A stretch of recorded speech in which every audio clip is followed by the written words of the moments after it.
Yeah, Mohammed was I guess we wanted to introduce Mohammed as our first change maker of the day. So as the Kahir mentioned, Mohammed was just announced, just became Mayo's Young Environmentalist of the Year. And again, it's back to that word hope and the future and the communities. And when Mohammed submitted his application his teachers submitted his application form for the Young Environmentalist, it's pretty jaw-dropping all the work that Mohammed as a 17-year-old has already done. So I'm delighted that you could share a few words with us, Mohammed. I forgot about all the other intro stuff. So this event is a collaboration between Mayo County Council and the Mary Robinson Centre and the Climate Action Regional Office.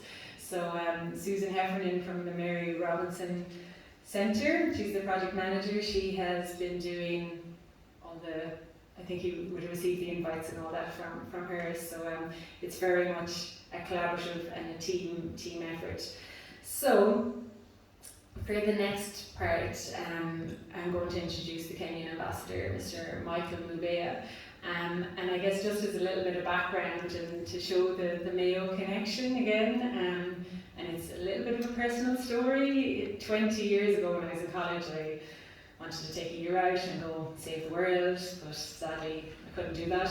But I did, en route to wanting to save the world, I walked into a charity shop in Galway, and in that charity shop was Marianne Wangari. So Marianne is from Kenya and her family have an orphanage in Kenya. And the way these things happen, I ended up going to Kenya and raising money to go to this orphanage in Kenya. And I've stayed friends with Marianne since. And Marianne just happened to call me recently and say that the Kenyan ambassador was looking to visit a farm.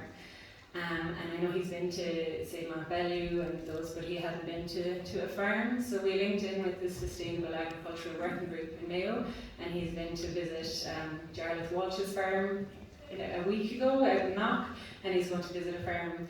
So that was a dairy farm, and today he's going to visit a beef and a cattle farm. But when Marianne was talking, I said, well, maybe, it could be a good link for this event. And I was like, what's the link? What's the connection between Mayo and the Kenyan ambassador? And then Marianne said, there's the Mayo cow. And I had forgotten about the Mayo cow, but 20 years ago, the orphanage in Kenya was really struggling for money, and they had sold off their cattle. They were really struggling, so my family in Mayo donated a cow to this orphanage, and that cow has had calves, and that has continued. So the lineage of the Mayo cow is still in this orphanage in Kenya. So I was like, well, that's a nice connection. And then when I spoke with the farmers, it turns out there's loads of Mayo cows in Kenya. There's the Reafforestation cow, and then there's IFA cows. So the farmers up around Kalala, also about 20 years ago, sent out lots of Mayo cows. And so Sean, I can't remember his surname, but his son would have gone out and filmed, and so the Mayo cows in Kenya were on ear to the ground. So I think there's loads of connections between Mayo and Kenya, and the more we talked and the more I reached out, the Westport in Mayo is twinned with the town of Aurora in Kenya, so there are a lot of connections. And I guess we talk about climate change, and as a colleague said, Ireland is in the Goldilocks zone when we talk about climate change. We're not really going to get too hot, and we're not really going to be impacted as badly as other countries are, whereas Kenya is not as lucky as us. So I'm delighted to be inviting His Excellency Mr. Michael Mubea to say a few words about the climate change crisis, how it's impacting Kenya, and the steps that they're taking.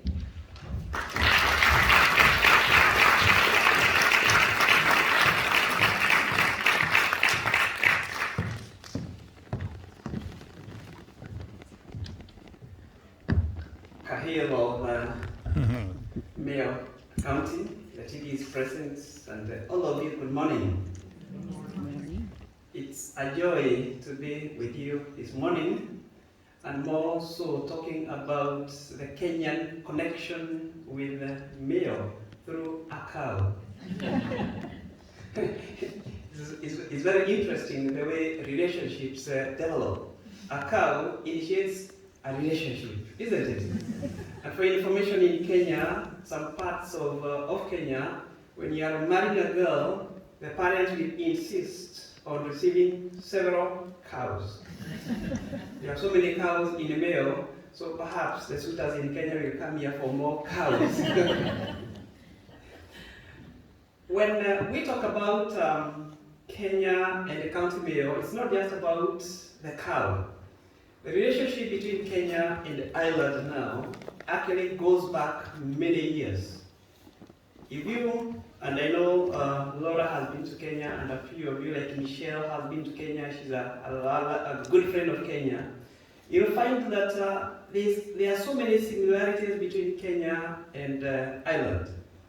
The Irish went to Kenya even before we got our independence. They established schools. We have St. Patrick's School, we have Loreto School, we have Mater Hospital. It's like if you're in Kenya, you'll be confused. Are you in Ireland or are you in Kenya? And that connection or that relationship has continued over the years. In 2007, Kenya did set up a mission in Dublin, 2007. And soon thereafter, Ireland also did set up an embassy in Nairobi. And these two embassies, we are working so closely together. The Minister of Foreign Affairs, Simon Coveney, has been to Kenya so many times. Your former president also visited Kenya and was able to make a tour of the country. And I would invite you as well, get more information on Kenya, visit Kenya. It's a good country. It's a beautiful country. As much as there is beauty in Kenya, today we are talking about the global climate. And when we talk about climate change, I agree, Ireland will not be as affected, but will be affected. Thank you, Mohammed. Thank you for being an activist when it comes to this subject. And I would invite all of us to be actually activists when it comes to global climate change. It's an emergency. When you talk about climate change, it's an emergency which calls for urgent collective action. Everybody should be involved in matters of climate change. The least contributors, unfortunately, to the global warming are the most affected. In Kenya, we have had drought for a number of years. You can imagine an area there has not been rain for 2 years.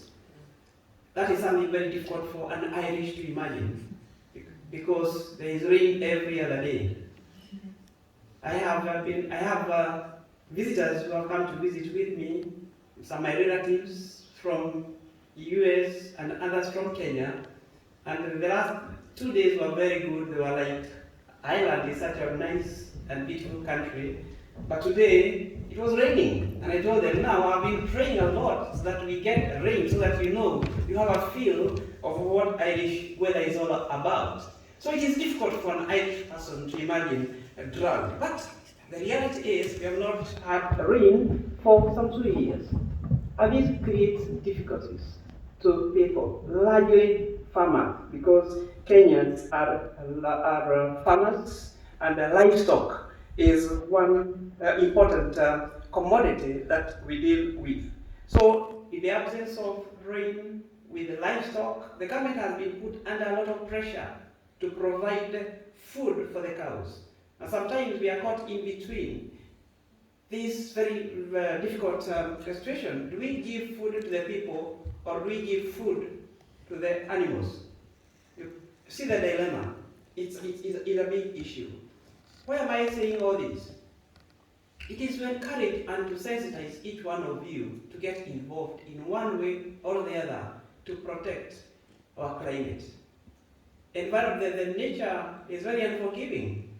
We make mistakes, and all of us will be in trouble. That notwithstanding, as a government, we have done or engaged or brought on board some mitigating factors. What are some of the things that we have done? One of them is reafforestation. We need to plant more trees, and that is what we are doing a lot. Planting trees, we are encouraging farmers, plant trees to your land, trees and more trees. We are engaged in research of better seeds which are resistant to drought. And this is something that is happening. And even in this, we have engaged Ireland because there's a lot of research that is going on even between Chagask and our Kalo in Kenya. Many farmers or many consumers in Kenya depend on firewood. Some of the older generation will remember when firewood was used to warm up the houses. We still have that in Kenya. But the government has done a lot in terms of expanding power or electricity to major parts of the country. And this will help the farmers move away from firewood to usage of electricity. And this is helping to mitigate the challenge of drought and the climate change. Water harvesting, construction of dams. This is something that is ongoing, and even as we speak, we are engaging our development partners in this. We are not left out. Public education, like this discussion we are having this morning, encouraging people to and educating them on the need to protect the environment. Each person can do something, and nothing is too little to bring about change. Kenya is also a signatory to the Paris Climate of 2015, Agreement of 2015, and we have committed ourselves to the protocols that come up with that agreement. So as we engage in our discussion this morning, I would want to give you that perspective from a developing countries as to what is happening, how we are being affected, and how also you can play a part. We have various organizations that are engaged in this. Some of them are NGOs. Maybe some of you may have heard of late Professor Wangari Maathai, a great environmentalist who actually won the Global Award. Maybe you have heard of her, maybe you have not. But you can Google Wangari Maathai. She did a lot in terms of protection of the environment. So today I want to encourage you, be that agent of change to protect our environment. Thank you so much. God bless you. And I wanted to say, I think I want to just comment one more thing about the biogas. Yes, biogas is also something that we are doing in Kenya, and as the chair did say, there is need to plan for it. So in Kiswahili, when you finish a subject, you say thank you, which in Kiswahili is asante sana. Michelle knows this, and Laura as well. Can we try it today? Asante sana. Asante sana. And in Irish? Guru Magat. Thank you.